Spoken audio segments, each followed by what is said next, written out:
You're listening to TurkishSoccer.com's Turkish Football Podcast. Hello, everyone. My name is Ahmet Bob Turgut. Welcome to another brand new edition of Turkish Football Podcast. Well, I'm going to recap what happened in the European competitions for the Turkish teams, and I will preview what's coming up this weekend, starting on Friday in the week 12. We'll go over the matches, and we'll talk about what will happen, and we'll go into a little bit the national team break. As you know, the national team will have two matches in November. So after week 12, Turkish Super Lig will take a recess until November 20th. Now, the recap of the Turkish teams in the European competitions. First, on Wednesday, disaster. Besiktas representing Turkey in the Champions League. They lost to Sporting in Lisbon, Portugal, 4-0. It was shameful. The Sporting team was just too much for Besiktas. Besiktas made a lot of mistakes, and Besiktas hasn't earned any win or a tie, any point or points in this group that they're in the Champions League. This is not good for Besiktas. It is not good for Besiktas coach Sergen Yalçın. So after this disaster lost in Lisbon, things are pretty much all done for Besiktas in the Champions League. They're going to look for the competition in the Turkish Super Lig and coming up Turkish Cup games now. So forget about what's going to happen in the Champions League for Besiktas, even though they have two more matches left, and that's not going to be anything to them. And if you look at it on November 24th, Besiktas will host Ajax in Istanbul, and their last match in the Champions League is on December 7th. They will travel to Germany to face Dortmund. So, like I said, they have to play to earn some points in this group, at least not to have a shutout, because right now they have not scored a goal and they haven't earned a point yet. So that's very, very sad and shameful for Besiktas being in the Champions League. I don't know. I know that were a lot of injuries for Besiktas, but against Sporting, the second match, when you lost your home match against Sporting in Istanbul, at least this match was something meantful for them to keep going in the Champions League. Well, they had a couple chances in the beginning of the match. Kyle Larin had a couple good chances before Sporting scored. And I tell you, in first 10 minutes, and Besiktas was also lucky because Sporting missed at least 2 or 3 goals. But after that, Kyle Larin had a very good 2 chances. If he would have scored those in, the score probably would have been different.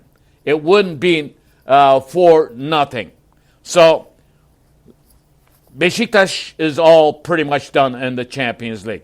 Now let's get back to the Galatasaray and Fenerbahce on Thursday. First, Galatasaray played in Istanbul in their home field, in front of their own crowd, full house. Galatasaray started superbly. They played good first half, and then they scored a goal right before the end of the first half. In the 43rd minute, Feguli scored a beautiful goal. And then they went into halftime with the 1-0 score. And in the second half, they kept pressuring. They kept pressuring to get the second goal. That second goal never came, though. I can tell you one thing, though. Moscow team, Locomotive Moscow team, had a lot of good chances. They could have won this match. And Galatasaray could have won this match.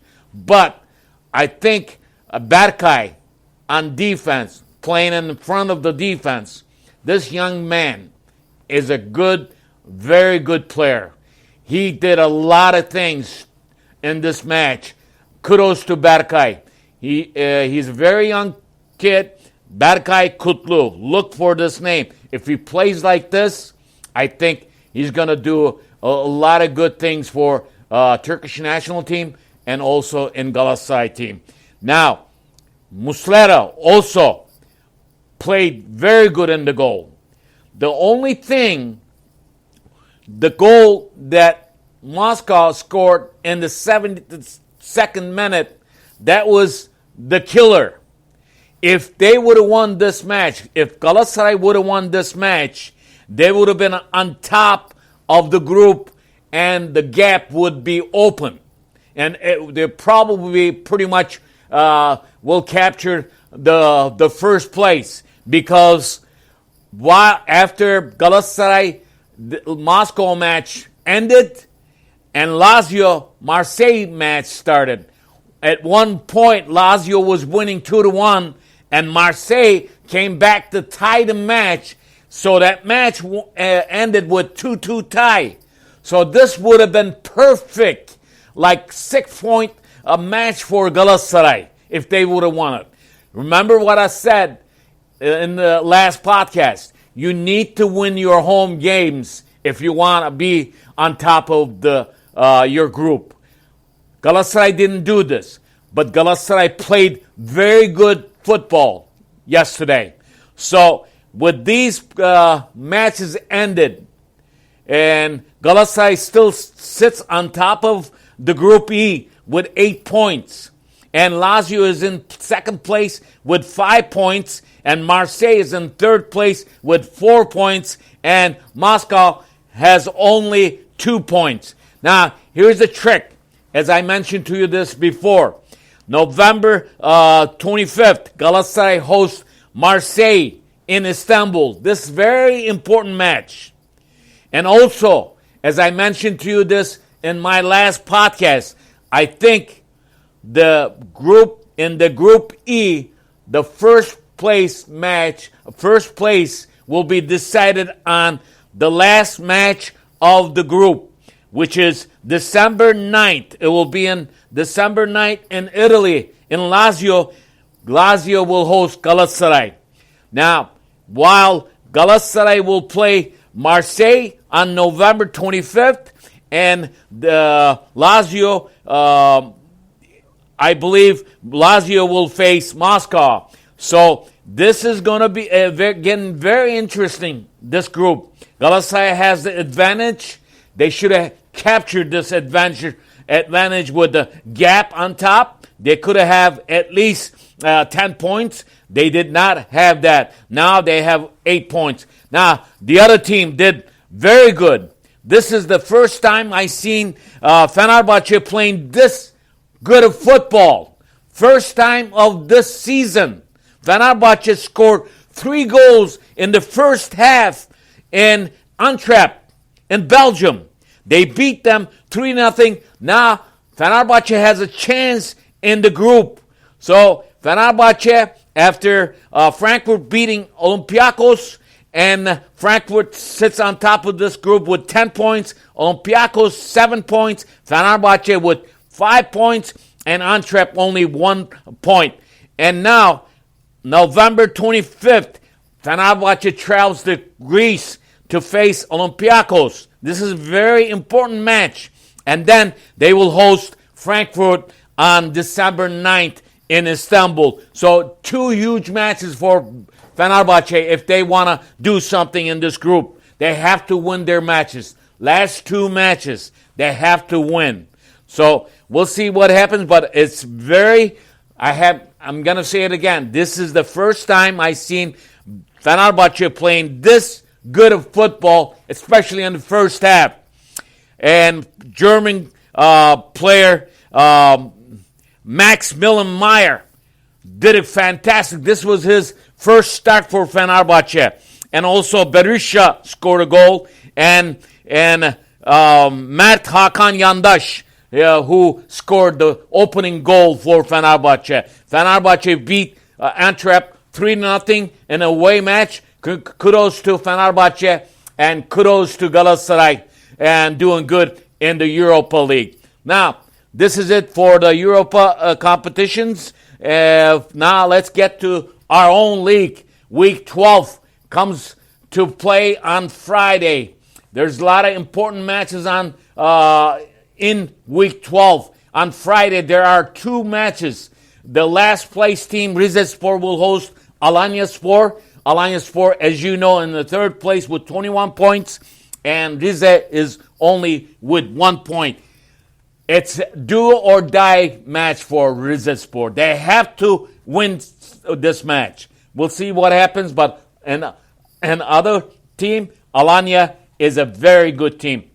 Gaziantep will be at home against Kasımpaşa, and this should be a very good match too. On Saturday, there are 4 matches. Guess what? Match of the week will be played on Saturday. Besiktas played their matches on Wednesday late, came back to Istanbul on Thursday, more early morning hours, and they have to get ready for the Saturday match. Besiktas hosts Trabzonspor, Turkish Super Lig top team right now with 27 points. Besiktas has 20 points. Besiktas, after having a disaster match against Sporting in the Champions League, they have to do something in this match. Other matches on Saturday. Sivasspor hosts Giresunspor. Yeni Malatya will be at home against Başakşehir, another good team. Başakşehir coming up with 3 back-to-back win matches. And also Antalya will be at home against Altay. This should be a good match. On Sunday, there are 4 matches. Göztepe hosts Konyaspor, and Adana Demirspor will host Hatayspor, another huge match. Hatayspor is in 2nd place with 23 points. Adana Demirspor with 12 points. And also Fatih Karagümrük will be at home against Galatasaray. Fatih Karagümrük with 18 points. Galatasaray with 20 points. Another huge match. This could be a decider for Galatasaray if they want to climb up to the standings, at least get the top 3.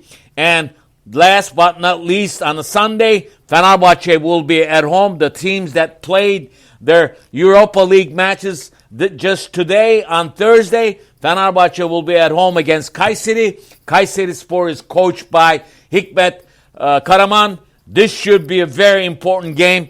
Fenerbahce with 19 points and Kayserispor has 14 points. This is a huge game also. So week 12, there are a lot of important matches. We're at the week 12, which is right before the Turkish National Team break, because as you know, Turkish National Team will play on November 13th and November 16th. Their first game will be at home against Gibraltar.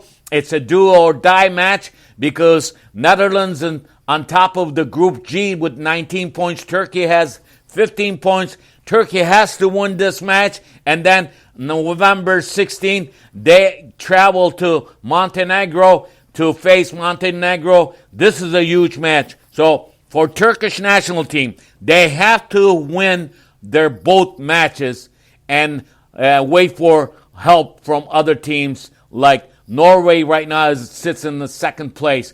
Norway needs to lose matches, and Turkey needs to win their both matches. So a lot of things happening in the Turkish football, and remember, after we come back from the break, national team break on week 13, the biggest match, Galatasaray-Fenerbahce match, coming up on November 21st.